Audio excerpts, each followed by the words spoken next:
Como é bom estudar a palavra de Deus, não é mesmo? Estamos hoje na 6ª lição da série Caráter Cristão. Se você não viu as outras lições, clica lá no YouTube, procura a série Caráter Cristão, Igreja Metodista de Ibiporã, dá um legalzinho lá e compartilha com seus amigos, porque as lições são tremendamente legais e cheias da palavra de Deus, que é o melhor. Hoje, então, o nosso tema hoje é o caráter bondoso e benigno. A bondade e a benignidade são frutos do Espírito. Lembra que a gente viu que o fruto do Espírito é o fruto, que é como se fosse uma laranja com seus gomos. E um dos gomos, então, dessa laranja, que é o fruto do Espírito, que o Espírito Santo imprime em nossos corações, é a bondade e a benignidade.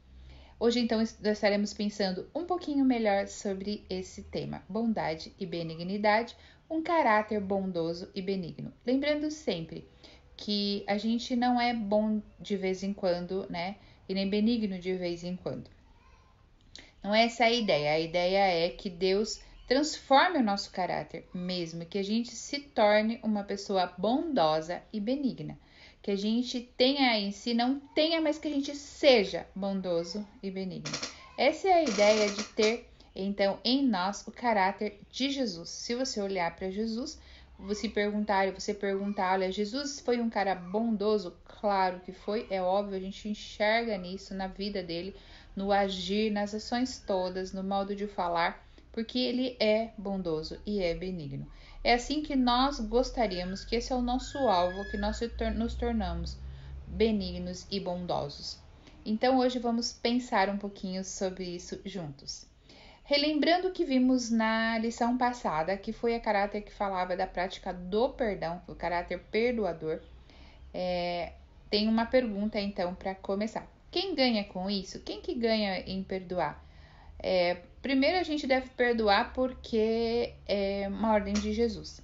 Segundo, porque o perdão sempre nos cura. Nós que ganhamos com isso sempre.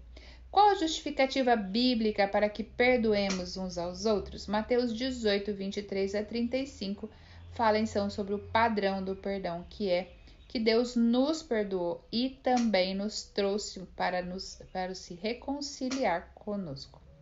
Perdoamos não porque somos necessariamente bondosos, magnânimos, mas principalmente porque precisamos do perdão. Na realidade, a gente precisa do perdão, porque já fomos perdoados por Deus em Cristo, seu Filho. Eu quero então, antes de nós começarmos literalmente a lição, eu quero orar com você e responder as questões da lição passada.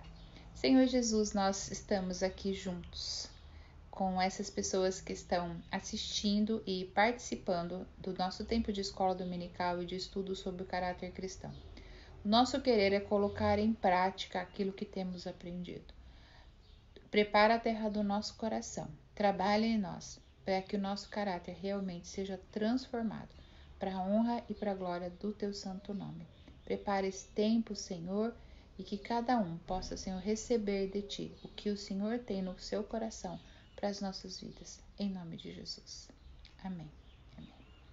As questões da lição passada, você que recebeu aí o material, se você não recebeu, você pode pedir, a gente pode mandar para você, material impresso. O que é perdão? Remissão de pena, de culpa. Cite 3 coisas que a falta de perdão ocasiona: legalidade, brecha, bloqueia o coração às nossas orações e trazem raízes de amargura.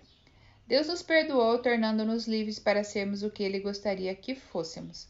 Nós também devemos perdoar aqueles que nos ofenderam e pedir perdão a quem nos ofendeu. Sem isso, a liberdade não é plena. Quarta pergunta: perdão é uma decisão, não um sentimento. Essas são as respostas das perguntas da lição passada, que sempre a gente retoma para que você possa preencher lá as suas respostas, ok? Só corrigindo, então, dando você pode colocar isso tudo em outras palavras, tá tudo bem, mas tenha o texto aí para que você possa compartilhar. Vamos lá, então? A bondade e a benignidade são características que também precisam estar em nossa lista dos frutos do Espírito, compondo o nosso caráter cristão, e é sobre elas que falaremos a seguir. Ontem, numa reunião, a Marilete falou: entendi isso a respeito dos gomos, e agora eu oro para Deus e digo assim: tá me faltando esse gominho, então preciso exercitar esse gominho. E é isso mesmo. Hoje, então, o nosso gomo do fruto do Espírito é bondade e benignidade. Bondade e benignidade são duas palavras que se confundem. A impressão que dá é que bondade e benignidade é a mesma coisa, pois elas transmitem em si a mesma ideia, mas são duas palavras que trazem a ideia de que o coração, a ação e a reação do cristão, ela deve ser diferente de outras pessoas, pois agora há uma ação do Espírito Santo em nossas vidas. Não podemos mais reagir às coisas da vida da mesma maneira que fazíamos antes de conhecer Jesus, porque hoje nós temos o Espírito Santo que age em nós. Então, essas duas palavras, a gente precisa pensar um pouquinho e ver como é que nós estamos na prática exercitando isso. Vamos procurar entender, então, o que cada uma delas significa distintamente. E porque as duas juntas tornam um coração bondoso, que é o que nós queremos de verdade. O que é benignidade? O Salmo 26, verso 3, diz assim: pois a tua benignidade tenho perante os olhos, e tenho andado na tua verdade. O salmista afirma que olha de forma contínua para o Senhor, o que possibilitou andar na verdade. Então, conforme você vai olhando para o Senhor e querendo ficar parecido com o Senhor, a gente vai andando então na verdade de Deus. Ele pautou o seu andar olhando para a benignidade do Senhor. A benignidade serviu de inspiração para andar dentro de um padrão que fosse parecido com o querer de Deus.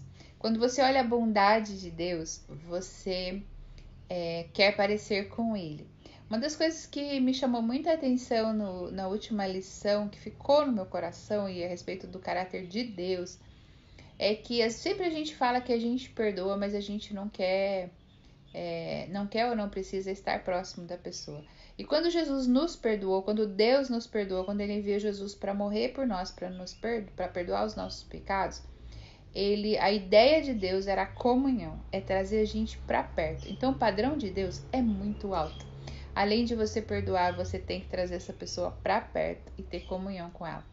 E a questão da bondade é assim também. Quando você olha para a bondade de Deus para a sua vida, para as nossas vidas, para o mundo em geral, que Ele dá o sol todos os dias, não importa se as pessoas são boas ou más, Ele traz chuva para que a gente tenha comida sempre, importa se a gente está obediente ou não. Ele continua sendo fiel e bom o tempo todo. A bondade de Deus, ela deve nos inspirar sempre, como o salmista disse, né? Eu olho para a bondade de Deus e com isso eu ando na verdade de Deus. Ela me inspira, né? Andar dentro do padrão parecido com o querer de Deus. A Bíblia afirma que a benignidade é uma das características do caráter de Deus. Deus é benigno. Não importa se você é bom, se você o aceitou, se você não aceitou, se você é ruim, Deus continua sendo benigno. Logo, faz-se necessário em nossas vidas que essa característica que somente o Espírito Santo pode produzir esteja em nós. William Barclay, em uma situação do seu livro que fala sobre o fruto do Espírito, afirma: diz que conhecemos uma moeda e sabemos a quem a moeda pertence pela impressão existente nela. Sabemos que o homem pertence a Deus quando tem em si o carimbo da mansidão, da generosidade, da paciência e da benignidade. Quando a pessoa olha para você e sabe que você é um cristão, quando ele olha e vê que você é uma pessoa mansa, generosa, paciente e benigna. A benignidade de Deus é algo que nos atrai para Ele com amor. Não é alguma coisa que nos assusta ou nos afasta. A benignidade de Deus nos traz alegria, pois sabemos que Ele conhece todas as coisas que acontecem em nossas vidas. Salmo 31, verso 7 diz assim: exultarei com grande alegria por teu amor, pois viste a minha aflição e conheceste a angústia da minha alma. O Senhor conhece as angústias da nossa alma. Ele é benigno. A benignidade de Deus é algo que tem uma abrangência universal. Deus não é benigno somente com o homem bom. Independente da condição do ser humano, Deus continua sendo bom, pois ele tem em si mesmo esta qualidade impressa em seu caráter. Uma vez lá atrás eu ouvi uma palavra, uma pregação, eu estava muito triste aquele dia e Deus falou comigo que ele é fiel porque ele é fiel. Independente se as pessoas são fiéis com ele ou se são boas ou más, ele continua sendo fiel porque isso é parte do caráter dele. E ele não vai mudar por causa da nossa infidelidade, por causa do nosso desamor. Deus continua sendo fiel. E a mesma coisa da benignidade. Deus continua sendo bom, independente se as pessoas são ruins ou não, com ele ou com outras pessoas. Isso é do caráter de Deus. E é isso que o Senhor quer imprimir no nosso caráter, que a gente seja benigno, que a gente seja bom em qualquer situação. Cremos que existe... no Salmo 89, 2 diz assim: Pois disse eu, a benignidade está fundada para sempre, a tua fidelidade, tu a confirmarás no céu. Cremos que existe uma necessidade urgente de que a benignidade esteja na vida de todo cristão. E é ela que possibilita, então, a liberação de perdão para todos os que nos têm ofendido, assim como o Senhor nos tem perdoado. Em Jeremias 31, verso 3, é dito: De longe se me deixou ver o Senhor, dizendo: Com amor eterno eu te amei, por isso, com benignidade eu te atraí. Veja bem que coisa linda, né? O Senhor é fiel, o Senhor é bom, e ele possibilita a liberação de perdão quando nós estamos buscando essa benignidade. De longe se me deixou ver o Senhor, dizendo: Com amor eterno eu te amei, e com a benignidade eu te atraí. Por causa do Senhor ser bom, ele nos atrai para ele. A gente não atrai as pessoas para perto, a gente não tem relacionamentos bons se a gente não é uma pessoa bondosa ou benigna. Berkeley afirma: a benignidade cristã é bela, amável, e o seu encanto provém do fato de que ela significa tratar os outros do modo como Deus nos tratou. O que significa benignidade como fruto do Espírito? É tratar os outros do modo como Deus nos tratou ou como Deus nos trata. Como é que Deus te trata? Ele te trata muito bem, e Deus me trata muito bem. Deus cuida muito de mim, me mantém no colinho sempre. E é assim que a gente deve tratar os outros. Se você tem visto que Deus é benigno com você, você precisa ser benigno com os outros. 2. O que é bondade, então? Essa palavra é uma das mais difíceis que entendermos, pois a usamos para muitas coisas, para descrever situações diversas. O conceito bíblico de bondade não é apenas uma dimensão ética ou moral, é uma característica que deve estar impressa no seu caráter, e o que declara que houve em nossas vidas uma transformação, uma mudança radical em todos os sentidos. Veja bem, a gente não nasce bondoso. A gente não vive com bondade sempre. É o Espírito Santo que coloca em nós a bondade dele. E nós vamos reagir de maneira bondosa na medida em que nós buscamos mais e mais o Espírito Santo em nossas vidas. Andarmos no Espírito. Nós precisamos andar no Espírito. Não podemos confundir a bondade natural, pois o ser humano tem, em algumas situações, capacidade de agir com bondade, mas seus motivos podem ser os mais diversos. Quando temos bondade de Deus em nossos corações, podemos orar pelos nossos inimigos, assim como esta mesma bondade nos resgatou de uma vida de egoísmo e rancores para uma vida que percebe o real sentido de ser e existir no mundo decaído. Você conhece pessoas boas, mesmo que elas não conheçam Jesus, mas têm motivos, e Deus conhece não só o nosso coração e as nossas atitudes, mas Ele conhece também a intenção do nosso coração. E isso é o mais sério. Você é bondoso com uma pessoa porque ela é útil para você? Você é bondoso com uma pessoa porque vai te render alguma coisa? Tem gente que trata super bem o chefe e trata muito mal a esposa, ou a mãe, ou a família, porque a impressão que dá é que eles não vão ganhar nada com isso. Então, não é uma bondade verdadeira, é uma bondade com interesse. A bondade do Senhor, ela não tem interesse. Quando Deus nos amou, Ele nos amou primeiro, Ele nos amou com amor eterno e não interessado em nada em troca. Essa é a bondade verdadeira, é você ser bom com as pessoas sem ter nenhum interesse em troca. Eu vejo muitas histórias ruins a respeito disso. Por exemplo, eu só dou cesta básica porque a pessoa vem à igreja ou porque a pessoa fez isso para mim ou coisa assim. Você precisa entregar o alimento ou qualquer outra coisa que Deus te mande fazer pelo simples fato de Deus te mandar fazer isso. A gente tem que cuidar dos necessitados, isso é ordem de Deus. Não, a gente não pode esperar nada em troca. Por exemplo, outra coisa, eu trago o dízimo à igreja, ou eu dou, que as palavras usam esse termo errado, porque eu retribuo aquilo que Deus me deu, porque Deus vai me dar algo mais em troca, ou Deus vai me dar mais coisas.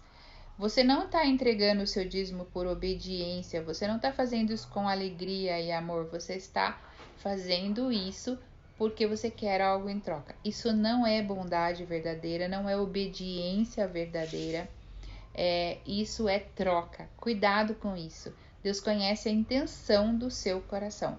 Como é que está o seu coração com relação a isso? Quando você traz uma marmita para a geladeira solidária, ou quando você dá um presente para alguém, ou quando você traz uma cesta básica para a igreja, ou alimento para preencher a cesta básica.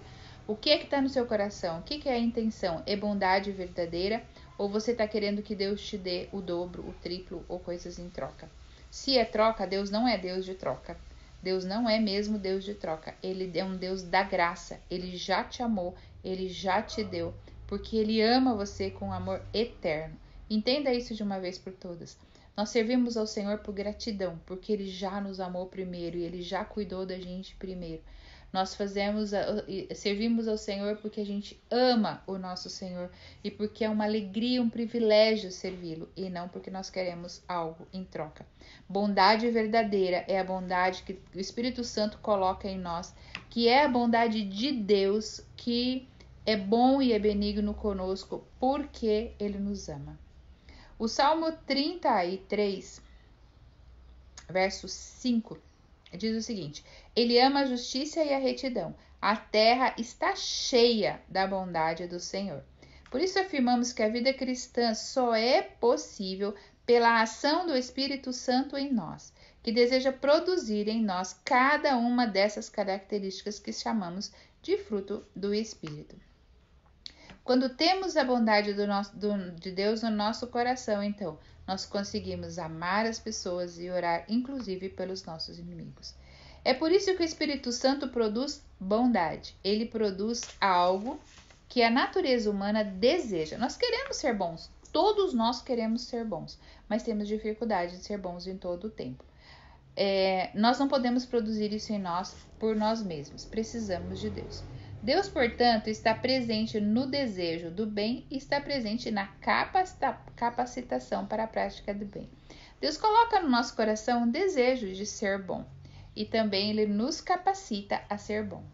Só produzimos o bem pela presença do Espírito conosco. Fora dele, nossa inclinação é para o caos, não para a beleza.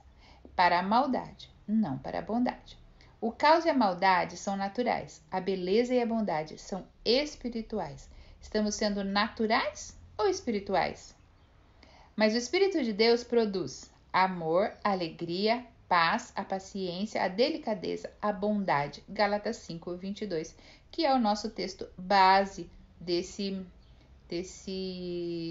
dessa série de estudos, que é do caráter cristão. O pastor Walter Pacheco afirma em seu estudo sobre a bondade: bondade é isso, cumprir um desígnio de Deus. Ser o que Deus queria que você fosse. Isso é bondade. Bondade é cumprir a vontade de Deus. É ser aquilo que Deus queria que nós fôssemos. Bons, como Ele é bom. Ele me fez, Ele te fez com um propósito.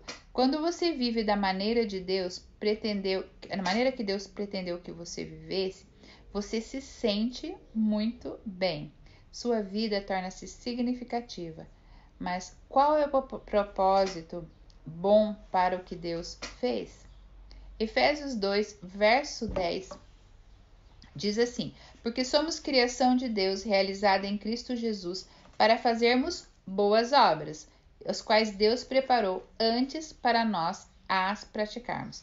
Nós somos criados por Deus para fazermos boas obras. E aquelas boas obras que Deus preparou para que a gente fizesse. Nós somos criados por Deus para isso. Não somos salvos por meio de boas obras, somos salvos para as boas obras. O estilo de vida do cristão é de bondade. E esse é o estilo de vida que Deus quer para mim e para você. Alcançando, então, como é que a gente faz para alcançar um coração bondoso? Cremos firmemente que a vontade do Senhor é que tenhamos um coração bondoso. Deus quer que você tenha um coração bondoso. A benignidade é a expressão interior da ação de Deus no coração humano, que precisa ser manifestada de forma exterior em atitudes de bondade. Vamos entender isso. A benignidade é o que tem no nosso coração. Deus nos torna benigno e retratar os outros como Deus nos trata. E aí a gente manifesta isso em forma de boas obras. A gente vai praticar a bondade. O ser humano, por si só, pode ter algumas atitudes de bondade. Mas, porém, se não houver uma recompensa, essa ação não pode se tornar murmuração. Já um coração benigno age com bondade, pois já sabe que agindo assim, já possui a maior recompensa, que é agradar a Deus em todos os momentos. Lembra do que eu falei da recompensa? Qual é a sua recompensa quando você vai fazer uma obra de bondade? A maior recompensa nossa é agradar o coração de Deus. É que Deus fique feliz com isso, porque nós amamos o Senhor, não porque a gente vai receber algo em troca. Essa é a bondade verdadeira. Somos desafiados a agir com bondade em todos os momentos. Dessa forma, estaremos revelando do que está cheio no nosso coração. Seu coração está cheio do Espírito Santo, Deus é bom, então nós vamos ser bom. E quanto a nossa mente tem realmente sido transformada. Aplicação. Procure pautar todas as suas ações pela orientação de quem? Do Espírito Santo, claro. Permite ao Espírito trabalhar as características do fruto benignidade e bondade, transformando o teu coração e o meu em um que ama da mesma forma como somos amados por Deus. Nossa tarefa: na primeira oportunidade que tiver, procure demonstrar quem realmente está no controle da sua vida. Deixe o Espírito Santo conduzir toda a situação. Você perceberá que ele pode e vai te conduzir a toda a verdade. Verdade e bondade. A verdade de Deus é que nós precisamos ter um caráter bondoso. Deus quer que nós tratemos os outros como Ele nos tratou. Deus quer que a gente faça obras boas obras, obras de bondade. E para isso, por isso a benignidade a benignidade ela é interior e a bondade é expressa em obras. E para a gente ter obras boas de verdade, a gente não precisa receber algo em troca. Então, assim, nós vemos muita gente até praticando coisas boas, mas Deus olha a intenção do seu coração, quero frisar isso. Como é que você tem praticado os seus atos de bondade? Como é que você tem agido? Você dá um dinheiro na rua ou alguma coisa que a pessoa pede na rua para desencargo de consciência, para que as pessoas vejam que você é um cristão, porque você vai se sentir bem, eu fiz alguma coisa boa? Ou você faz aquilo que Deus te mandou fazer porque é para agradar o Senhor, porque você ama o Senhor e porque o Espírito Santo colocou no seu coração o desejo de fazer? Quando nós fazemos assim, isso sim é bondade e benignidade, nós podemos dizer: agora tenho um coração bondoso. Que o Senhor possa fazer do seu coração um coração bondoso. Que o Senhor trabalhe no seu coração para que o seu coração seja um coração bondoso. Que a benignidade do Senhor nos atraia e atraia tanto que a gente vai chegar tão pertinho de Jesus e tão pertinho de Deus que nós vamos ser contaminados pela sua bondade, pela sua benignidade. Como é que a gente faz isso? Quando a gente caminha com uma pessoa bondosa bastante tempo, nós vamos nos tornando bondosos. Se você caminha com pessoas ruins o tempo todo, você vai se tornando parecido com elas. Não tem como ser diferente. Então, seja a pessoa que contamine o outro com a sua bondade e não seja contaminado das coisas ruins. O mundo jaz no maligno, tem coisas muito difíceis acontecendo. O Apocalipse diz que no fim dos tempos o amor se esfriaria. Nós temos visto o amor às vezes congelar, porque tem acontecido muitas coisas tristes e ruins que as pessoas têm feito. Algumas pessoas são muito más. Que nós possamos então levar a bondade e a benignidade de Deus e pedir ao Senhor, transforma o nosso coração para que a gente tenha um caráter bondoso como o seu caráter é. Questões para a próxima semana, então. Qual a ideia que as palavras benignidade e bondade nos trazem? No Salmo 26:3, o salmista fala sobre benignidade. Como a benignidade o inspirou? 3. O que a benignidade possibilita em nossas vidas? 4. Qual a ação do Espírito Santo em relação à bondade no coração do ser humano? São 4 questões que você deve responder e depois, domingo que vem, eu trarei as respostas que podem acrescentar às suas nesse estudo. Que bom que você estava aqui comigo, que bom que você está aqui comigo nesse tempo de estudo. Que o Senhor te abençoe. E agora eu quero orar para que realmente o Senhor vá imprimindo no seu coração um caráter benigno e bom. O Senhor é bom em todo o tempo. O Senhor é bom em todo o tempo. Em todo o tempo, Deus é bom, muito bom. E Ele continua sendo bom em todas as situações. E Ele quer imprimir no nosso coração essa bondade e nos atrair para a benignidade, para que a gente seja benigno. Que você possa tratar os outros como Deus te trata. Que você possa fazer obras boas, muito boas obras, sem esperar nada em troca. Que sua única recompensa e alegria seja em agradar o coração de Deus. Amém? Senhor Jesus, nós entregamos o nosso coração, que muitas vezes não é tão bondoso assim, nas tuas mãos. E queremos te pedir, imprime em nós o teu caráter. Troca, Senhor, o nosso coração de pedra por coração de carne. E que a gente possa ter mais esse gominho do fruto do Espírito nas nossas vidas, que é ter benignidade e bondade e termos um coração benigno e um coração bondoso. Louvado seja o teu nome pela tua palavra que nos ensina. Esteja caminhando conosco durante esta semana, nos dá a sua graça, nos dá a sua unção. Em nome de Jesus. Amém. Amém. Que Deus te abençoe muito, muito e que você tenha, que você possa agir daqui para frente com benignidade e bondade. Amém.